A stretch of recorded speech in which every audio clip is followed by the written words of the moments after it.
And we are back with the third segment of the GSMC Basketball Podcast, brought to you by the GSMC Sports Network. I apologize for that longer than normal break, but how'd you like that new ad?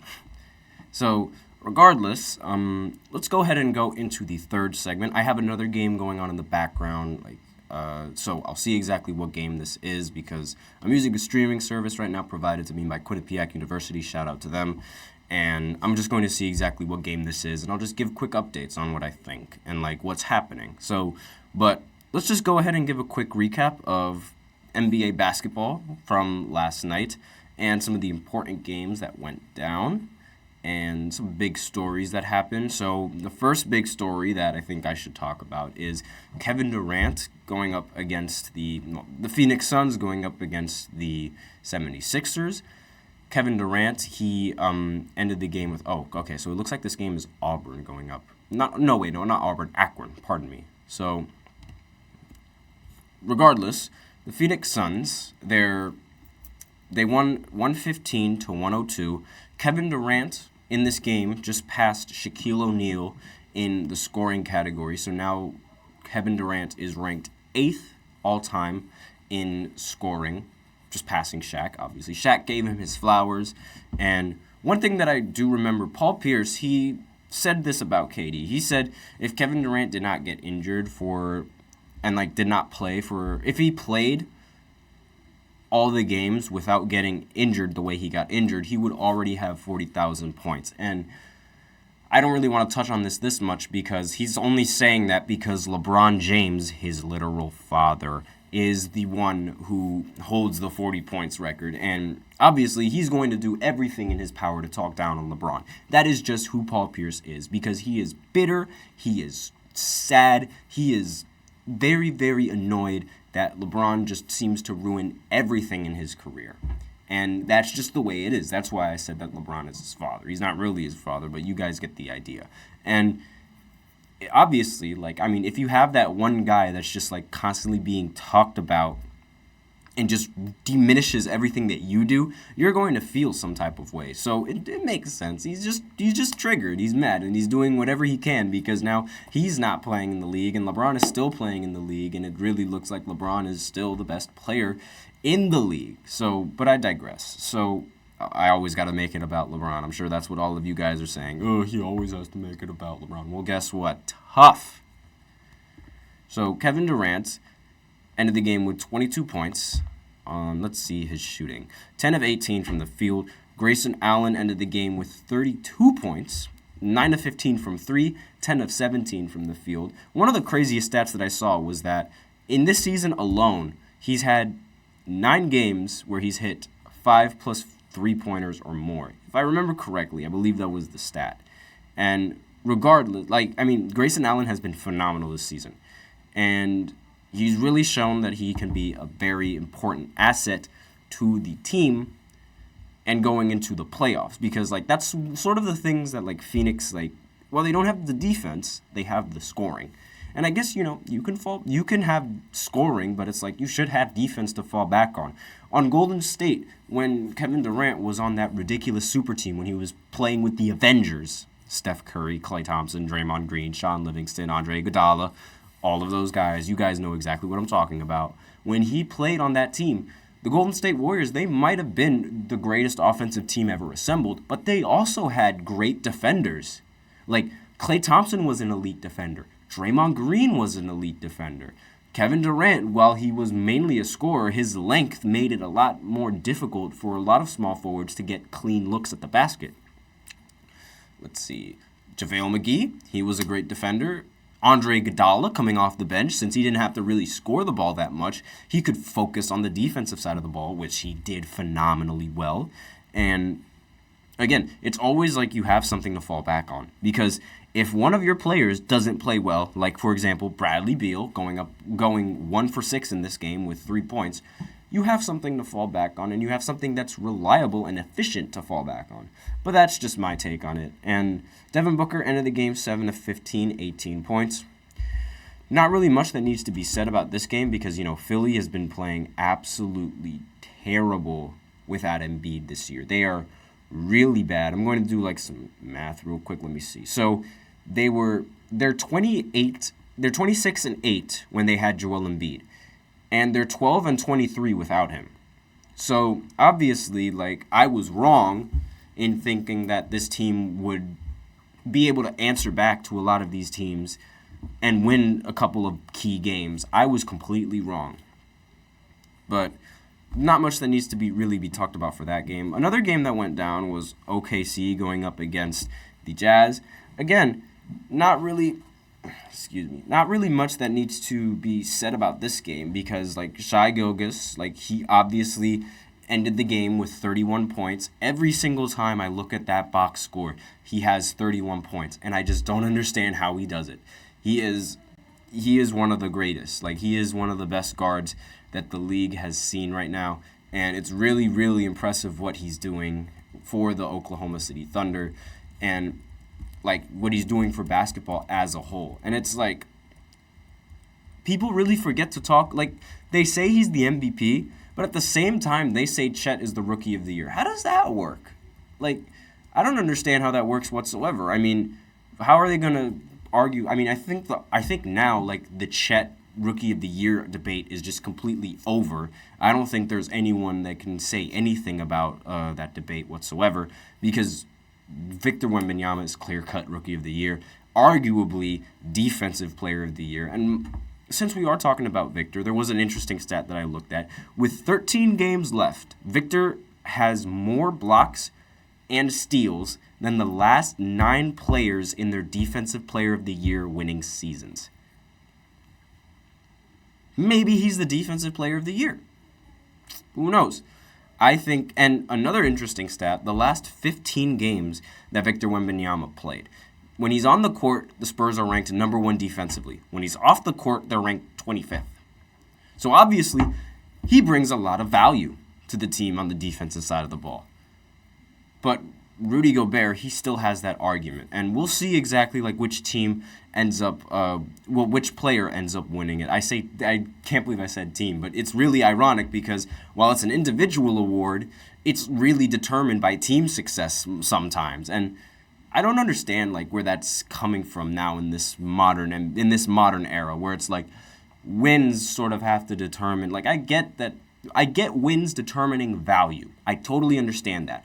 But for other awards like Defensive Player of the Year, it's just looking at a player and its defense. Like the defense, yes, it could bring value, but it doesn't bring as much value as offense because the goal of winning the game is to put the ball in the hoop more times than the other team can put the ball in the hoop. And that's what the game, especially in this offensive-heavy era, that's where the game boils down to. But I digress. Not really much that needs to be said about this game. There's no really outlying scores. Well, Colin Sexton, he ended the game with 25 points on the Utah Jazz. I mean, Chet Holmgren ended the game with 25 points, 14 rebounds. Also had a poster but I mean, he's 7'2". You really expect him to get a poster, right? And let's see. Jalen Williams ended the game with 18 points, 4 assists. And again, really consistent game coming in from Shai Gilgeous-Alexander, 31 points. Again, he just gets all the points. He just gets 30. He gets 31 every single night. Next game on this list is the Clippers going up against the Trailblazers. Now, the Clippers ended up winning 116-103. Very dominant win coming in from the Clippers. It was so dominant that James Harden decided to play defense on his own team. If you guys paid attention to Instagram, there was literally a clip of James Harden. He passed it to Kawhi in the corner, and then he ran out to Kawhi to close out as he shot the three. If you guys remember, I know you guys are not going to like me about this, but when LeBron did it first, when Rajon Rondo faked the lob and LeBron James faked the swat, that was sort of the same vibes. The difference is that Kawhi Leonard didn't end up making that shot. But still, very dominant win coming in from the rest of this Clippers squad. Paul George ended the game with 27 points. James Harden ended the game with 19 points and 14 assists. Kawhi Leonard ended the game with 24 points in an and one. That was a very good clip that I saw of him getting that basket. Now, the Trailblazers, again, without Dame and without really any future, there's not much that could be picked out of this game. I mean, Scoot had a pretty good game, 18 points, 6 of 15 from the field. But it's like, these are the Trailblazers. They're bottom feeders. There's not really much that needs to really be talked about with this game. So let's just move on. Now, the Pacers, they went up against the Detroit Pistons. Obviously, they ended up winning because it's the Pistons. And the Pacers, Tyrese Halliburton, he finally had a 20-point game after what feels like 3 weeks, good Lord, and shot 9 of 13 from the field. Now, like, of course, when I talk about him, now he's deciding to, like, oh, let me just remember to play basketball. Like, come on now. And he ended the game with 9 assists. Pascal Siakam ended the game 25 points, 8 rebounds. So, very good game coming in from him. Now, Aaron Naismith, 14 points. And again, with the Pistons, there's not anyone on the team that's good enough to lead them. Cade Cunningham, he's inefficient, but he does get a lot of points. In this game, however, he only ended with 23 points, ended the game with 10 assists, but he shot 22 shots. So very inefficient. But again, especially after this Sir Thompson blood clot, they're really not going anywhere. I'm sorry, this team has really no hopes and dreams anymore. And there's not really much that needs to be said because, like, the Pacers, they just did what the Pacers do best. They play offense, and they do it very well. Now, next game on this list is the Miami Heat going up against the Cavaliers. Jimmy Butler ended the game with 30 points. I mean, yay. Like, sure, playoff Jimmy is back. Sure, like that's what everyone's probably going to say just looking at Jimmy once he goes into the playoffs. And it's like, whatever. I'm sorry. I'm not a big fan of playoff Jimmy Butler. I think he's a myth. He's only good in the first round, and that's really it. Like, is that really playoff material, just being good in one round? No, you got to be good.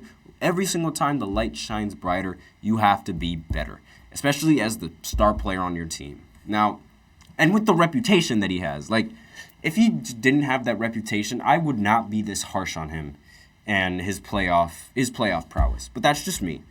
And Terry Rozier, 24 points. He's been very, very good for this Miami Heat team. And Nikola Jovic, not Jokic, ended the game with 14 points, 5 of 12 from the field. There was no Bam Adebayo.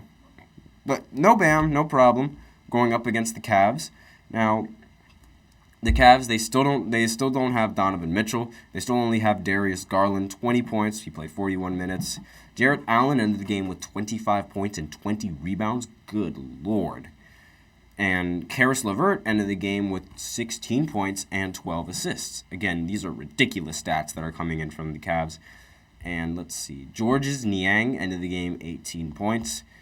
And while it was a very close game, the Heat ended up going out on top. The biggest difference being the Heat's defense, and I think is their defense. And Jimmy Butler. The fact that Jimmy Butler was in this game, I know I said that playoff Jimmy is a myth, but I'm not saying that he's not good in the clutch, because he is, but only in really the first rounds most of the time. In other rounds, he's a bit meh. I'm sorry to say. It's just meh, it's whatever, but I digress. Now, the biggest game on this list was Milwaukee going up against the Celtics.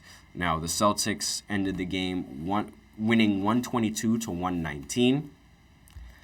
The Bucks, I really don't think they're going to do much. They can't beat the Celtics, and I understand the Celtics played at home. They also didn't have Giannis, and it's very, very odd. For some reason, Damian Lillard plays a lot better without Giannis. I don't know why. I don't know what it is, but he plays so much better. With Giannis, he's averaging 23.9 points, 4 rebounds, 7 assists, 42% from the field, 35% from 3, and 92% from the free throw line. Without him, he's averaging 31 points, 8 assists, less rebounds, but 4 rebounds, that's just about it. 49% from the field, 45% from 3, and 95% from the free throw line. I don't know how he puts up more points and shoots much more efficiently without Giannis Antetokounmpo. The whole reason why he got paired with Giannis was so that way he doesn't have to do much, or he can still do a lot on the offense while still have a buddy on the team to also do a lot on the offense. That was sort of the reason why they paired them up together, because they were going to be like the next 1-2 punch, the next Kobe and Shaq.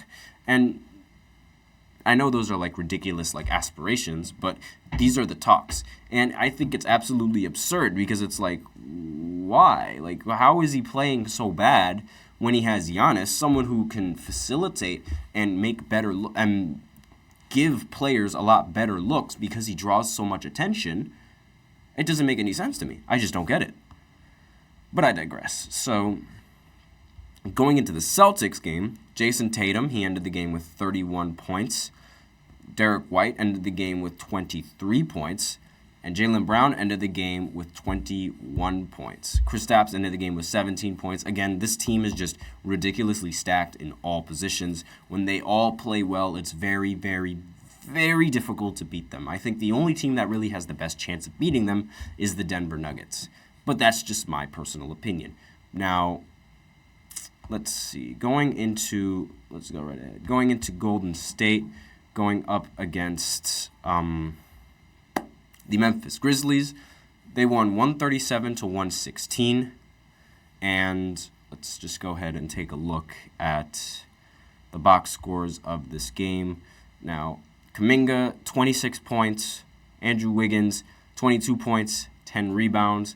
Steph Curry, only 14 points. None of the starters played more than 30 minutes, which really goes to show like how they really took this game. One of the biggest story wasn't even really like the game itself. It was more so, believe it or not, Draymond Green getting into another fight. Like, I don't understand how he gets into these fights all the time. Maybe he does have a legitimate problem. I'm starting to think that he does have a legitimate fighting problem, because there's no way that he just constantly gets in these fights despite constantly getting warned, don't get into fights. I just don't understand what his logic is. I don't understand why he keeps doing this and keeps putting his season and his career in jeopardy. Now, G.G. Jackson ended the game with 35 points. Santi Aldama ended the game with 27 points. Again, these are a lot of players that you don't really hear. Like, when you think of Grizzlies, you think, ooh, Ja Morant. But since he is out for the rest of the season, not really much for the Grizzlies to do. Not really much for the Grizzlies to compete with. Jaren Jackson Jr. ended the game with 28 points. And even with all of this great performance from these players, they still got blown out by 20+. And, the Spartans and the Bulldogs are back to starting. That's fantastic. So now they're at the start of the second half, 31-24. So let me know in the comments, would you guys like that to be my fourth segment one of these days? Just like watching and calling the game live? You guys let me know in the comments what you think. Tough shot by Michigan State. Great way to open up the quarter. Good job. Now, let's see. Okay, with that, that was basically all of the games that happened last night. And we are out of... Oh, wait a minute. I missed one. Sacramento Kings. Excuse me. The Kings, they played the Toronto Raptors, and the Kings ended the game 123-89. They ended up winning. The Sabonis ended with another triple-double, 13 points, 17 rebounds, and 10 assists. These stats are absolutely ridiculous from Sabonis. So far, the trade between the Pacers and the Kings from Sabonis with Halliburton, it's looking like a win-win trade. And the Raptors, obviously, they're incredibly short-handed with not having Scotty Barnes in the lineup. So what I thought was going to be a play-in team ended up not being a play-in team. Scotty Barnes, he definitely served me well for fantasy basketball. He was a great pickup. He got all the stats that I would need him to get. De'Aaron Fox ended the game with 20 points, 8 of 15 from the field. Malik Monk ended the game 6 of 12 from the field, 17 points, 1 of 7 from the field. From 3. Harrison Barnes, 6 of 9 from the field, 16 points. And again, really dominant win coming in from the Kings, and it's a much expected dominant win coming in from the Kings. Let's just go ahead and look at this game. Okay, so Spartans are hitting some free throws. Score is 35-27 right now, and Mississippi ends up having the ball. So this will be the end of the third segment. So join me for the fourth segment, where I go ahead and talk a little bit more about Kevin Durant passing, making it to the top 8 in scoring, because I touched on it a little bit, but I didn't really talk about it as much as I wanted to. But let me know in the comments if you guys would rather listen to what's going on in this game right now, listen to what's going on in future games, or if I just continue doing the 4th segment the way I've been doing these 4th segments. So I will be right back after this short break.